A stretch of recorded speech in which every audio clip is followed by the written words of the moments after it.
Hello friends, the 1980s was not just a decade on the calendar. It was an explosion of colors, shapes, sounds, and energy that left an indelible mark on history. And the fashion of this time is the clearest proof of that. Forget restraint and undertones. In the 80s, clothes were loud, bold, sometimes even provocative, reflecting rapid social, cultural, and technological change. Time when being too much was just fine. Clothes became more than just functional or beautiful. They became a powerful tool of self-expression, a way to announce yourself to the world, your personality, your hobbies, your music, your belonging to a certain group or subculture. The rhythms of disco, gradually replaced by electronic beats and heavy guitar riffs. The birth of hip-hop, the glossy world of corporations striving for success in the eternal desire of young people for freedom, rebellion, and self-determination. All this was directly and very clearly reflected in the closets of millions. It was an era when the rules of fashion were made to be broken boldly, mixing the incompatible and doing so with unwavering confidence. Here's what was worn in the 80s, and why each of these pieces was not just part of a closet, but an entire statement, a manifesto for its time. Leggings with vibrant prints. Leggings, those tight, stretchy, footless pants that had previously been more of an attribute of athletes and dancers, burst onto the streets and into everyday life in the 80s, becoming one of the most recognizable symbols of the era. Their phenomenal popularity was directly linked to the boom in fitness and aerobics, inspired by videotapes of Jane Fonda, Cindy Crawford, and Denise Austin training. The leggings offered an incredible level of comfort and freedom of movement that was hard to find in regular clothes. But most importantly, they became the perfect canvas for the most daring and garish prints that reflected the visual aesthetic of the 80s. Geometric patterns, abstract acid wash, psychedelic splashes, bright animal prints, leopard, snake, floral motifs, stripes, peas. The variety was endless, and the crazier the print, the better. Leggings made of spandex or lycra often had a slight sheen and made a characteristic rustling sound when moving. They were worn with absolutely everything, with long, sometimes shapeless oversized sweaters, with bright t-shirts, with mesh t-shirts, with short tops, under miniskirts, and of course, with massive sneakers or bright sneakers. They went beyond the gyms and became clothes for walking, shopping, meetings with friends. To wear leggings with a bright print meant to declare your energy, youth, and readiness for movement and fun. They gave a feeling of confidence in your body and the freedom to be bright and noticed. Denim jackets with patches. The denim jacket in the 80s was more than just a jacket. It was a personal diary written on denim. Classic, rugged, it served as the perfect foundation for expressing one's personality. Embellishing denim jackets with patches, badges, pins, metal chains, rivets, and sometimes painting with paints or markers became an art form. Each patch was a piece of your life, your interests. The logo of your favorite rock band, from AC/DC and Iron Maiden to The Cure and Depeche Mode. A city or state emblem, a peace symbol, an anti-war slogan, a sign of a subculture, punk, metal, a funny picture or quote, a reminder of a concert or festival attended. Sewing on patches was a ritual, often not very neat. Stitches could be large and uneven, and pins could be simply pierced through to create a street in casual effect. Denim faded in the sun over time, rubbed at the elbows, cuffs, and collar, acquiring a unique hue and texture, telling its own story. Particularly valued were boiled or acid wash jackets, which themselves had an unusual spotty pattern. Such jackets were worn with ripped jeans, often also varenki, or with holes on the knees, with t-shirts with prints and heavy boots or massive sneakers. It was the uniform of those who valued freedom of expression, who wanted to show the world their tastes, hobbies, and rebellious spirit. Wearing such a jacket, you felt like a part of a big community, a person with a unique story written right on the back and sleeves. Rocker-style leather jackets. The black leather jacket is a timeless icon of rebellion and cool, but in the 80s it became even more pronounced, associating not only with bikers and motorcyclists, but also with rock stars, heroes of cult movies, like Fonzie from Happy Days, although the 70s, but the style lived, or characters from The Breakfast Club. and just those who wanted to add strength, independence, and mystery to the image. The most popular was the Kosuka, with oblique zipper, wide lapels, belt at the waist, and plenty of metal details. Zippers, rivets, straps, pockets. The weight and density of natural or very high-quality synthetic leather was felt on the shoulders, giving a sense of security and confidence. The sound of metal zippers clinking and leather creaking as it moved was an integral part of the image. Such a jacket was worn over a simple white or black t-shirt, often with the logo of a favorite rock band, with tight or ripped jeans and heavy boots or sneakers. Leather jackets could be adorned with chains, metal patches, even drawings. They instantly added brutality, aggressiveness, and a halo of danger to the image. Neon tops and t-shirts. If you visualize the 80s, the first thing that comes to mind is neon colors. Neon tops, t-shirts, and they were everywhere, filling the streets or stores and discos because everything bright, acidic, fluorescent was considered ultra-fashionable and perfectly reflected the booming energy of the era. Vomitous shades of bright green, lemon yellow, piercing pink, electric blue, orange, which seemed almost red. These colors were not ashamed to be noticed. T-shirts and tank tops, often of thin cotton or synthetic materials, were simple in cut, but the whole emphasis was on the intensity of the color. They were combined with varenkas, miniskirts, leggings, shorts, sport pants. Wearing neon clothes was a bold statement. Under the light of ultraviolet lamps at parties, neon clothes literally glowed in the dark, turning the dance floor into a fantastic spectacle. It was clothing for those who wanted to be the center of attention, who were not afraid to stand out from the crowd. Even on an ordinary day, the neon top was like a dose of vitamin C for the mood. It added brightness not only to the image, but also to the world around. The feeling when you put on a bright pink t-shirt was akin to the sensation of turning on your own inner light source. You become brighter, more visible, more cheerful, more playful. Often such tops were made of thin cotton or synthetics and could be decorated with large prints or inscriptions in contrasting colors. Neon clothing was an uncompromising and very straightforward way of saying, "I'm here and I'm full of energy, ready to have fun and not afraid to be bright." Bandanas on the head, humble piece of cotton or sometimes silkier synthetic fabric, folded into a band or triangle, went from a practical accessory to a powerful fashion statement in the 80s. It instantly added a touch of rock and roll boldness, street carelessness, and casualness to an image. Bandanas were tied in a variety of ways, tightly around the forehead as a headband, popular with rockers and athletes, wrapped around a ponytail of hair or braids, worn on the wrist as a bracelet, especially if there were a lot of them, or even tied around jeans, bags, or necks.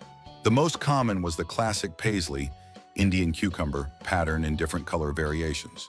But there were also solid-colored bandanas, plaid, with unusual prints or logos. Bandana added a bit of mystery to the image, hiding part of the forehead and eyebrows, and indicated belonging to a certain subculture. Fans of hard rock, hip-hop, skaters, just those who wanted to look cool and free. They were practical in hot weather, holding hair back and absorbing sweat. And of course, were an essential attribute of music festivals and outdoor concerts. Sometimes bandanas were further embellished with metal studs, pins, or chains to enhance the rebellious effect. It was an affordable, simple, and very effective way to add character to an image, to express your belonging and to feel a little more daring and free. A bandana on your head or on your wrist was like a small but visible symbol of your inner freedom and musical passions. Voluminous tracksuits. In the 80s, tracksuits made the leap from gyms and treadmills straight to the streets and clubs, becoming an integral part of everyday fashion, and especially in hip-hop and street culture. These were not tight, high-tech workout suits, but rather voluminous, sometimes baggy sets made of shiny nylon, soft velour or cotton, often in bright, bold colors or with contrasting stripes and large blocks of color. Loose silhouettes emphasize the dynamic rhythm of urban life, comfort and confidence in movement. These suits often had large, eye-catching logos of famous sports brands. Adidas, with their 3 stripes, Puma, Nike, Fila, Champion. The sound of rustling nylon with every movement was a characteristic soundtrack to 80s street fashion. Shh, shh, shh, shh. They were combined with massive sneakers, often pure white or bright, baseball caps, sweatshirts under jackets, and, of course, with plenty of gold jewelry, thick chains, pendants, bracelets, large rings. The tracksuits became part of the uniforms of hip-hop artists. Run DMC literally made Adidas unlaced suits their trademark. Breakdancers and just active urban youth who valued comfort and wanted to look stylish, bright, and on point. Miniskirts with high waist. Miniskirts, being a symbol of the sexual revolution of the 60s, in the 80s took on a new form and boldness, often combined with a high waist, which was characteristic of the general trend of the decade for the emphasized waist and the inverted triangle silhouette, wide shoulders, narrow waist. Miniskirts of the 80s became even shorter, bolder, and they were sewn from a variety of materials: classic or boiled denim, leather, often black or bright, suede, corduroy, bright cotton fabrics, vinyl or fabrics with metallized coating. The short length, often to mid-thigh, reflected a desire for independence, freedom of expression, and a desire to show off the legs, which were often in brightly colored tights, mesh stockings, or leggings. The high waist visually lengthened the legs, emphasized the waist, or made it look like it, and added a touch of retro charm of the 50s, but in a very modern and bold interpretation. They were worn with tight sleeveless tops, bright t-shirts, blouses with puffed sleeves or bows, as well as with bright jackets, denim, leather, bomber, and a variety of footwear, from tall boots bottoms and stiletto shoes to massive lace-up boots or white sneakers. The image turned out to be bold, eye-catching, emphasizing the figure and at the same time very feminine. It was clothing for self-confident girls who were not afraid to attract attention and were ready to play with length, volume, and proportions. The miniskirt with a high waist was a symbol of youth, energy, and freedom, readiness to show oneself and be in the center of attention.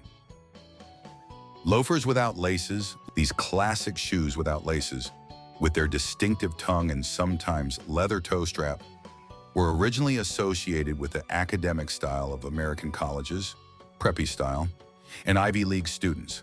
But in the 80s, they confidently went beyond the campuses and became a popular shoe in urban fashion, symbolizing casual elegance and comfort. Their main advantage was their convenience. They were easy to put on and take off, which was ideal for active, hurried young people. Loafers were worn by both men and women, and they went well with both classic pants, pencil skirts, and blazers, emphasizing business or preppy style, and more casual clothes, ripped jeans, shorts, even sports pants or leggings, creating an ironic mixed look. They were versatile enough to wear every day to school, to work if the dress code allowed, for a walk, on a date, or even to a disco with brightly colored socks. Leather could be smooth, patent, suede, classic colors, black, brown, burgundy. A characteristic detail was a leather bridge on the instep, in which a coin, American penny, hence the name penny loafers, was sometimes inserted. The sound of the loafers' leather soles clacking on hard floors was a recognizable sound in school corridors or office buildings. Loafers became an integral part of the preppy style that became very influential in the 80s, but they were also easily incorporated into more informal, even rebellious looks, adding a touch of classiness and intelligence. Pleated skirts. Pleated skirts, which might remind one of school uniforms, especially in conservative schools with a mandatory dress code, were reinterpreted in the 80s in a much more daring, short and colorful urban style. Skirts with many small, neatly tucked pleats were usually short, often above the knee, and very airy or, on the contrary, tight and structured. With every step or movement, they effectively flared and rippled, creating a sense of lightness, dynamics, and playfulness. They were made of different fabrics, light and flowing, cotton, polyester, dense, wool, tweed, bright colors, red, blue, green, or plaid. Classic tartan was incredibly popular, especially in combination with punk elements. They were worn in contrast with tight tops and t-shirts with prints, with voluminous, oversized sweaters, and with a variety of footwear. From massive lace-up boots, creating a contrast between the lightness of the skirt and the heaviness of the shoes, emphasizing youthful rebellion, and white sneakers to elegant heeled shoes. The look was often completed with bright knitted gaiters, worn over tights, leggings, or even jeans, and colored socks. The pleated skirt became a symbol of youthful energy, playfulness, and light, flirtatious rebellion. It spoke of the desire to maintain ease and freedom, even within conventional norms, adding a touch of flirtatiousness and dynamism characteristic of girls inspired by pop music and teen movies. Glittery lame dresses. If you were going to a party, disco, club, or school prom in the 80s, one of the most spectacular and win-win choices was a dress made of lame or other glittery fabric. Lame was a fabric with metallic, gold, silver, bronze, or metallized threads woven in, which created an incredible shiny, shimmering, almost liquid effect. Such dresses were created to shine under the light of disco balls and strobe lights, reflecting every ray of light and making their owner the center of attention. The metallic shine of the materials was mesmerizing and symbolized the glamour, luxury, and carefree 80s. These dresses were often slim, bodycon, short, open-shouldered, bandeau, asymmetrical with deep necklines, draping or dramatic, voluminous flare sleeves. Often they were additionally decorated with sequins, fringe or rhinestones to enhance the shining effect. On the dance floor in such a dress was impossible to remain unnoticed. You literally shone and shimmered in the rhythm of the music, feeling like a star of the evening. The sound of a slight rustle or rustle of fabric when moving was part of the sensation. The sparkle epitomized the optimism, hedonism, and desire for celebration and beautiful living that characterized the 80s. It was a garment that said, "I'm here to shine, dance, and have fun." Band logo t-shirts. A t-shirt with the logo of your favorite music band in the 80s was more than just a piece of clothing. It was a tribal sign, a way to claim your identity and find your own in the crowd. Wearing the name of AC/DC, Bon Jovi, Metallica, The Cure, Depeche Mode, Duran Duran, Run DMC, Kiss on your chest was tantamount to displaying your flag. It was a way to show the world your musical tastes, your belonging to a certain subculture, rockers, metalheads, new wave fans, hip-hoppers, and your rebellious soul if it was a rock band. Such t-shirts became a kind of uniform uniting fans. They were worn proudly, often slightly worn, with faded print or even small holes to look like real fans who attended concerts or bought merch in the early stages of the band's popularity. Oversized jackets with shoulder pads. Oversized jackets with massive, hypertrophied shoulder pads became one of the most iconic and easily recognizable fashion symbols of the 80s, especially in women's business fashion, power dressing. They came from men's closet but were adapted to visually broaden the shoulder line and create an inverted triangle silhouette that was associated with strength, confidence, independence, and the ability to take charge, and the qualities important to a new generation of women seeking career advancement and success in the business world. Huge shoulder pads, sometimes the size of small pillows, were sewn into jackets and dresses, making shoulders square and wide. The jackets themselves were voluminous, often long, with wide lapels.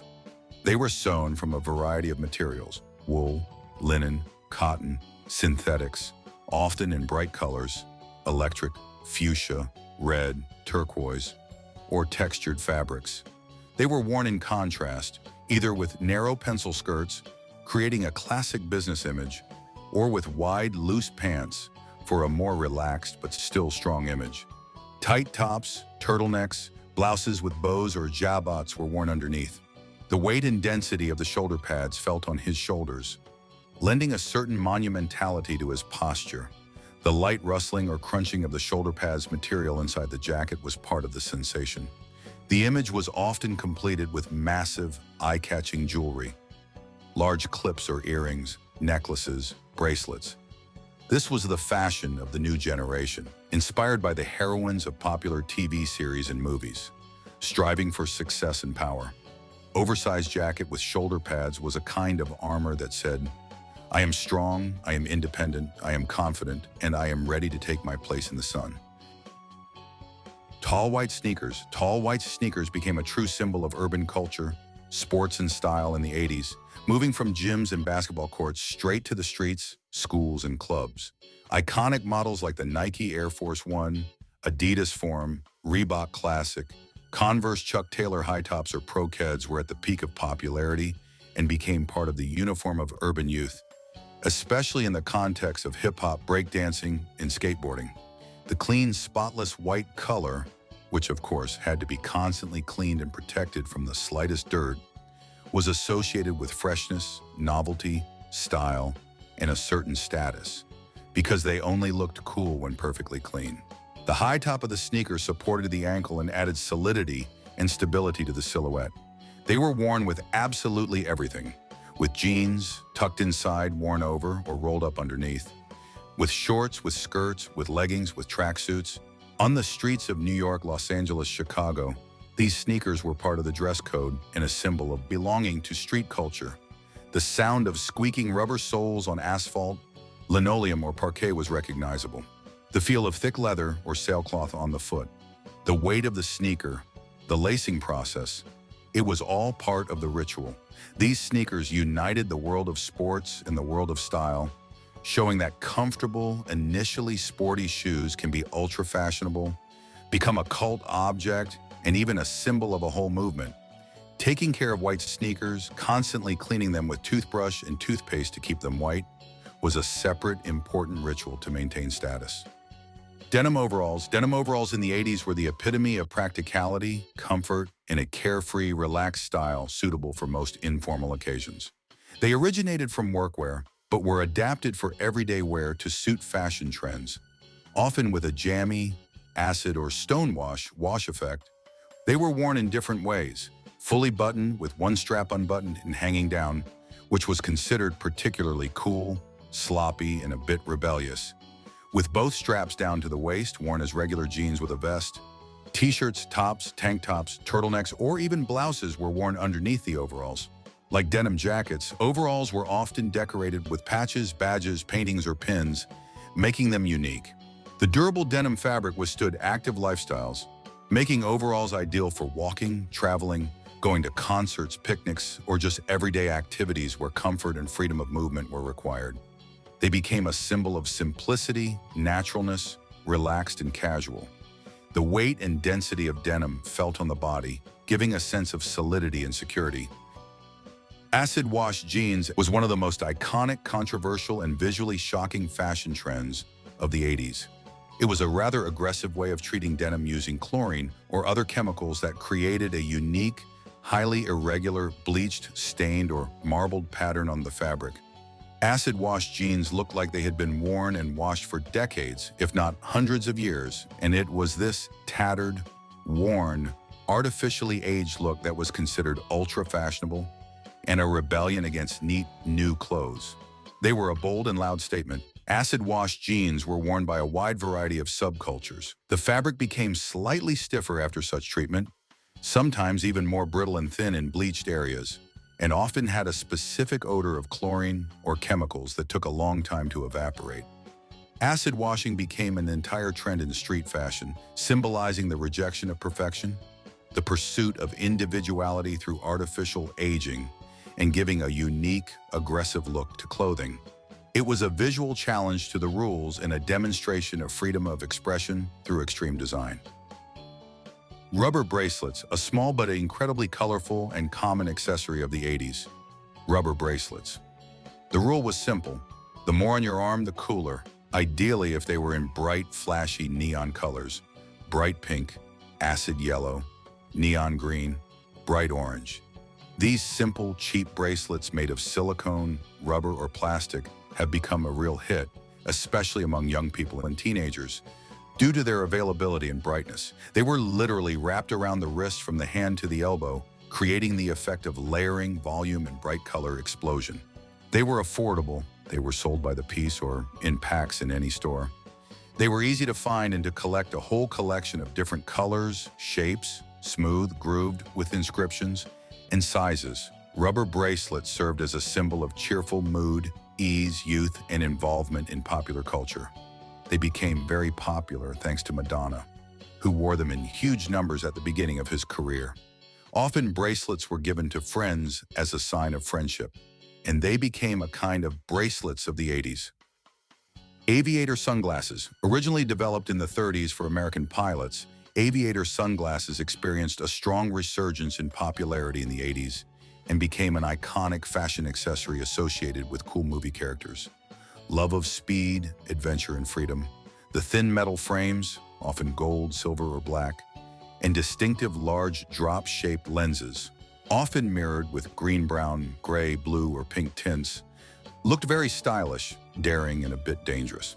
After the release of the cult movie Top Gun in 1986, where the main character Pete Maverick Mitchell, played by Tom Cruise, almost never parted with his Ray-Ban aviators, the popularity of these glasses skyrocketed. They were worn with absolutely everything: leather jackets, jeans, white t-shirts, sportswear, and sometimes with more formal outfits to add a touch of rebellion. The aviators instantly added confidence, coolness, and a certain mystique to the look. The mirrored lenses prevented the eyes from being seen, which added an element of intrigue. They became a symbol of dynamism, speed, freedom, and fearlessness, inspired by the world of aviation, cinematography, and car racing. They were worn not only outdoors on a sunny day, but also indoors or in the evening, which was a characteristic feature of 80s fashion. To use sunglasses as a full-fledged, stylish accessory, even if it was not functionally necessary.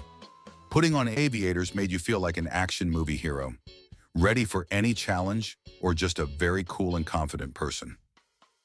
Rolled-up sleeves t-shirts. Rolled-up sleeves on t-shirts was one of those simple but very distinctive stylistic techniques of the 80s that instantly gave any look a bit of sass, carelessness, and free-spiritedness. The sleeves were rolled up high, often all the way to the shoulder, sometimes securing them with a few stitches or just tightly twisting the fabric to create the effect of small wings, or just to show more of the arms, emphasizing or pretending to emphasize the biceps. This style came from the rock and roll subculture, the image of the working man, and even the American military in hot climates where rolling up the sleeves was a practical gesture. But in the 80s, it became a pure fashion statement. T-shirts could be solid-colored with prints, slogans, band, or sports team names. Rolled sleeves made the silhouette of the t-shirt more compact on top and created a contrast with a looser bottom, or simply gave the look a more light and informal look. It emphasized that one was not trying too hard to look perfect or by the rules, that one had some inner freedom and confidence to not follow the standard norms of wearing clothes. The rustling of the fabric as you rolled up your sleeves and the way the fabric gathered at the shoulder was part of the feeling. The gesture became a symbol of relaxation, self-confidence, easy carelessness, and readiness for action, be it fighting, dancing, or just going for a walk. Knitted gaiters. The boom of aerobics and dance studios in the 80s led to the fact that elements of sports and dancewear began to actively penetrate into everyday fashion. Knitted gaiters are perhaps the most striking example of this transition. Originally designed to warm up muscles and prevent injuries in dancers and aerobics, they quickly became street fashion and began to be worn everywhere, even by those who did not do sports. The gaiters, knitted from acrylic, cotton, or wool, often in elastic band or braid patterns, were long, reaching to the knee or even higher. They were worn over leggings, creating a classic aerobics look. Tights, skinny jeans, and sometimes just on bare legs with skirts or shorts, pulling them up to the middle of the calf or higher. Gaiters allowed for interesting, layered looks, added texture, and, thanks to the variety of colors, bright accents. They were available in a variety of colors, from classic blacks, grays, whites, and pastels to bright neon hues. They could be worn pulled up to the knee, pulled down to the ankle, the most popular way, or even covering the top of the shoe. Gaiters were associated with energy, movement, dance, healthy lifestyle or imitation of it, and of course iconic images from movies like Flashdance or Fame. It was a comfortable, warm, in cold weather, and stylish accessory that added a casual, sporty spirit and a touch of playfulness to the look. Belt bags. Belt bags, or fanny packs as they were known in the US, went from a purely practical accessory for hikers, joggers, construction workers, and shopkeepers in the 80s to a full-fledged stylish element of a fashion look. Originally designed to hold change, money, keys, documents, and free your hands, they became part of street fashion and even high fashion by the end of the decade. They were worn around the waist, hence the American name, since fanny can mean buttocks, or, which became more fashionable, over the shoulder, on the chest, or on the back. Bags were of various shapes and sizes, but most often small and spacious enough for the essentials. A wallet, keys, a pack of cigarettes or gum, a Walkman player with a cassette and headphones. Materials range from simple nylon and polyester to leather, suede, vinyl, and even metallized fabrics.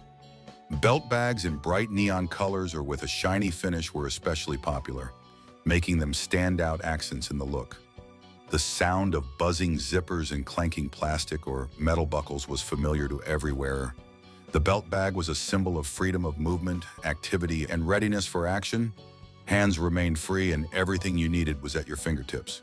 In hip-hop culture and street fashion, they became part of the image, emphasizing dynamism and practicality. Despite the fact that over time they became associated with the not-so-stylish image of a tourist from the 90s. In the 80s, belt bags were a symbol of convenience, activity, casualness, and even a certain urban coolness. 80s fashion was more than just clothes. It was a loud, bright, and very personal reflection of the rapid changes. It was then that a culture of self-expression through clothing was born that still inspires designers today and comes back in new, reinterpreted ways. It was a decade when fashion was fun, bold, loud, experimental, and unafraid to be, very visible and a little bit crazy. And although times have changed, the spirit of freedom, boldness, and self-expression of the 80s has remained a timeless symbol of how important it is to be yourself. Even if that means wearing what seems too much for others,